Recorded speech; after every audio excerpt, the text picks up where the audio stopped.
ইউসুফ আলাইহিস সালামের এই 10 ভাই কি পরিমাণ বড় বুদ্ধিমান ছিল কল্পনাও করতে পারবেন না। এদের অনুমান শক্তি কি পরিমাণ প্রখর এবং তেজি ছিল বলবো? হ্যাঁ, এক লোকের গরু হারিয়েছে। কি হারিয়েছে? গরু হারিয়েছে। একটা গাভীন গরু হারিয়ে গেছে। হারিয়ে গেছে মানে চুরি হয়ে গেছে। এখন ও বেটা চোর খুঁজে বেড়াচ্ছে। কি খুঁজে বেড়াচ্ছে? এদিক ওদিক খুঁজে বেড়াচ্ছে চোর। চোর পায় না।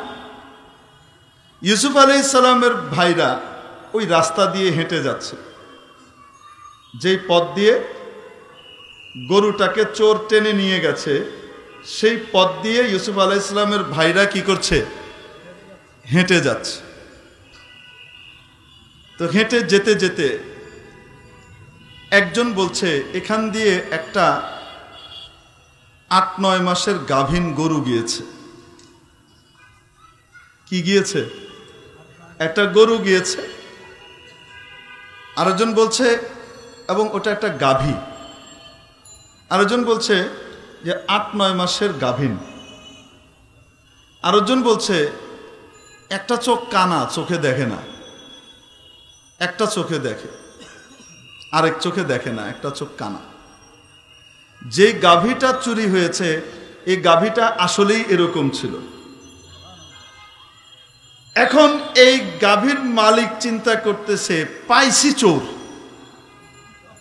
এরাই তো চুরি করেছে, না হলে গাভীর এরকম পরিষ্কার বিবরণ দেয় কিভাবে যে এই রাস্তা দিয়ে গিয়েছে। রাজার কাছে তাদের ব্যাপারে নালিশ করেছে। রাজা তাদেরকে ডাকার পরে, অপরাধী, তোমরা চুরি করেছো? না, আমরা চুরি করিনি। আমরা কেন চুরি করব? তাহলে তোমরা কিভাবে বললা যে এখান দিয়ে একটা 8-9 মাসের গাভীন গিয়েছে, গরু, গাভীন গরু গিয়েছে এবং তার এক চোখ কানা? এটা কিভাবে বললা? নিশ্চয়ই তোমরা হয় চুরি করেছো, নয় চোরকে দেখেছো। কারণ যেটা গিয়েছে এদিক দিয়ে সেটা তো গরুও হতে পারে, সেটা গরুও তো হতে পারে, মানে ষাঁড়ও তো হতে পারে। সেটা গাভীন, এটা কিভাবে বললা?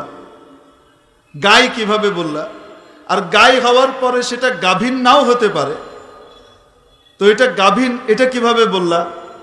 তারপরে চোখ একটা নাই, সেটা কিভাবে বললা যদি গরুটা তোমরা না দেখে থাকো?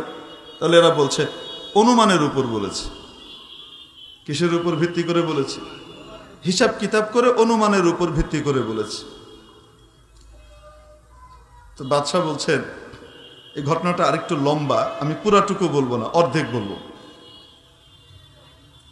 তো বাদশাহ বলছে, আচ্ছা ঠিক আছে, কিভাবে অনুমান করলা বলো যে এখান দিয়ে একটা ষাঁড় যায়নি, গাভীন গেছে, এবং সেটা 8-9 মাসের গাভীন, এটা কিভাবে বুঝলা? গর্ভবতী। তো বলছে, এখান দিয়ে যে রাস্তা দিয়ে আমরা যাচ্ছিলাম আলের উপর দিয়ে, তার 2 পাশে ঘাস আছে। কি আছে? ঘাস আছে। তো ঘাসগুলা দেখলাম খাওয়া।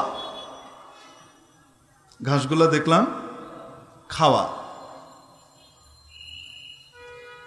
তো খাওয়ার ভিতরে আবার দেখলাম যে ষাঁড় গরু যখন খায় তখন একদম গোড়ায় কামড় দিয়ে টেনে উঠিয়ে ফেলে, আর গাই গরু যখন খায় কিছু ফেলায়, আগা আগা দিয়ে খায়।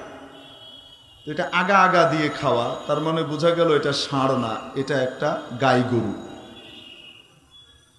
আচ্ছা, গাভীন যে এটা কিভাবে বুঝলাম? কারণ এখানে তার পদচিহ্ন আছে, তারা বলছে। তো দেখি 4 পায়ের ভিতরে সামনের 2 পায়ের ছাপ যেখানে পড়েছে ওইটা হালকা গভীর, আর পিছনের 2 পায়ের ছাপ যেখানে পড়েছে সেটা তুলনামূলকভাবে বেশি গভীর। তার মানে বোঝা গেল পেছনের দিকে তার ওজন অতিরিক্ত সে বইছে। তো গাই গরুর ওজন কিসের কারণে হবে? তার পেটে বাচ্চার কারণে হবে। তাই বলেছে 8-9 মাসের গাভীন। বাদশা চিন্তা করে, বাপরে বাপ, এদের অনুমান তো বড় শক্ত, বড় যুক্তিসঙ্গত। তারপর বলছে, আচ্ছা বলো দেখি, এটা যে এক চোখ নাই, একটা চোখ আছে, এক চোখ কানা, এটা কিভাবে বুঝলা? বলছে, এভাবে বুঝেছি যে দুই পাশেই ঘাস আছে, খাওয়া শুধু এক পাশের ঘাস, আরেক পাশের ঘাস ঠিক যেমন ছিল তেমন আছে। তার মানে বোঝা গেল, গরু যখন খায় আমাদের নিয়ম অনুযায়ী আমরা দেখেছি, গরু খাওয়ার সময় নিয়ম মাফিক এক পাশ থেকে খায় না, মানুষ খাওয়ার সময় এক পাশ থেকে খায়, কিন্তু গরু খাওয়ার সময় এদিক ওদিক সব দিক থেকেই খায়।